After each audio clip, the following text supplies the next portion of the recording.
Good day and welcome to another World of Warcraft video. In this video we're going to be taking a look at a guide to the Siren Isles in its entirety, giving you a pretty good rundown on everything you can do, how you can do it, what you should be doing, etc, etc. Now the first and real big question is, how do I actually get to the Siren Isles? Well, you'll have to be level 80 and you will have to have completed the initial War Within campaign. You do not have to complete the bonus quests. Having done so, you can either access the quest from the central location in Foundation on Dornagal, where you'll speak to Dawn and get the quest, or you can access it from your adventure guide. Now the initial quest line in the Siren Isles, which will unlock your free 639 and eventual 658 ring, will be something that takes you around about 20 to 25 minutes, depending on how strong your character is, and obviously just, what kind of class you are, etc. But it doesn't take very long. So unlocking your free 658 ring is actually an incredibly simple and easy process. Once you complete this quest line, you will get your ring, and then you will be given quests to learn how to get gems, giving you your initial gem, and then you will get quests for socketing the ring as well.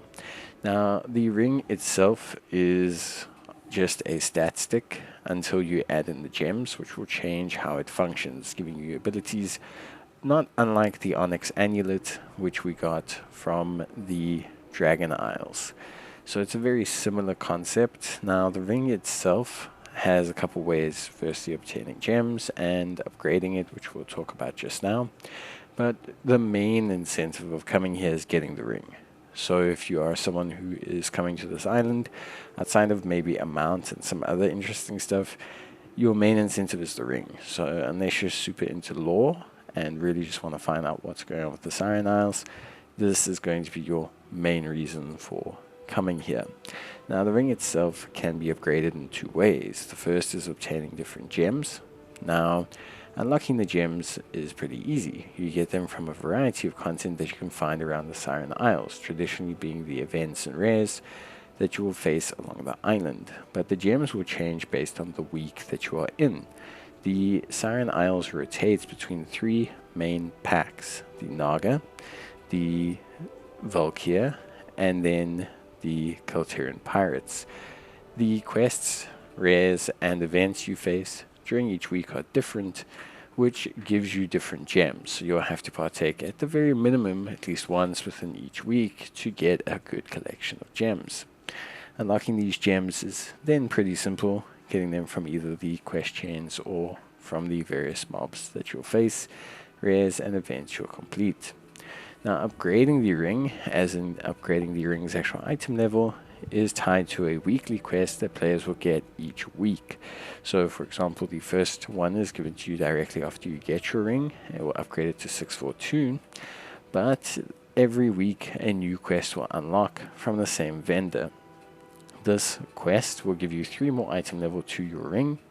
If you are doing the ring on an alt, then they do have the chance to obtain the item that upgrades the ring from the various rares and mobs that they defeat around the island. So not too bad, but a pretty good, or I guess I would say a pretty solid method of upgrading the ring, and it can go all the way up to 658, which is obviously really good. But aside from the ring, there is still a whole bunch of stuff you can do. A lot of it ties into either the ring, gems, or getting flame blessed iron, but there is still other content to do. For example, excavation events, which are events that basically spawn like a mini boss, along with giving you a bunch of rewards drops. The initial time you complete them will probably get you a gem or rare treasure of some kind, and subsequent weekly attempts at them will give you reduced rewards from a chest.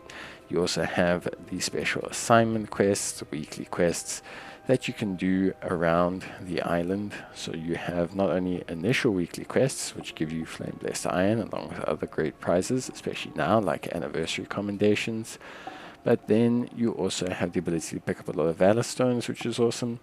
And once you complete these, you will unlock the special operation or special assignment quest, which can be activated in a special phase, and this will give you a piece of champion level gear, which is pretty cool. It's a nice way to add to the easy method of using this island for gearing up ults, which ultimately is what this island is for.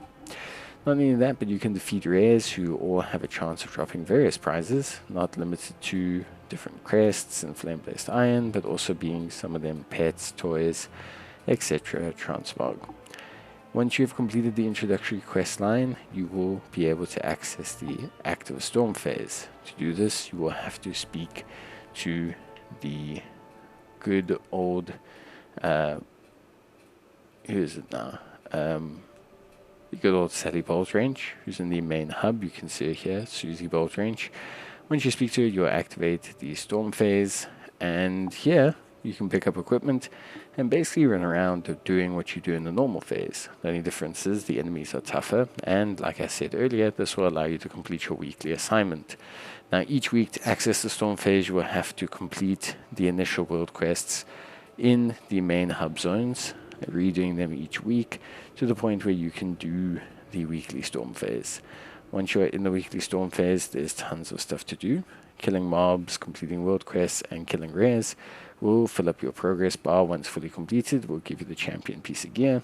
But the weeklies and obviously the different rewards from the rares all contribute towards you gearing up your character or increasing reputation or just getting a bunch of really, really good rewards. So there's definitely a huge incentive for completing not only the base operations but also the storm-based operations. The rares as well will also give you a whole bunch of valuable stuff and have the chance of dropping not great gear, but they do have the chance of dropping gear. So if you are looking to fill up on gear as a new player and look up filling up on resources, this is great. The special operation chest will also give you, as I mentioned, a champion piece of gear, which is great as well. Now, on top of that, one of the main focal points will be the Threya mount. The Threya mount requires you to complete a certain list of tasks, mainly collecting items around the island and performing a ritual during the storm phase. The vast majority of these also come from bosses you face in the storm phase, so you're going to need to keep an eye on that, and I'll probably do a video on Threya just due to some of the difficulties finding the items, but it is an incentive to do on the Siren Isles.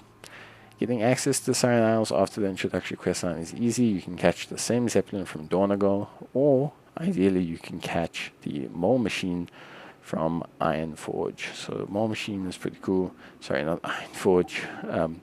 You can catch the mole machine pretty much from the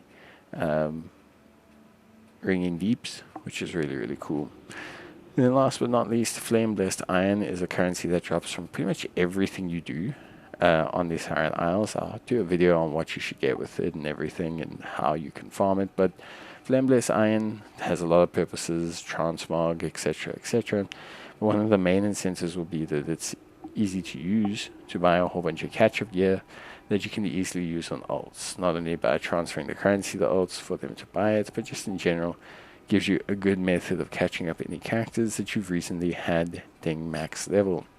But that is that. Pretty easy and simple. Hope you guys enjoyed the video. Let me know if I missed anything, and I'll see you guys in the next one. If you need more details, watch my other videos. Bye.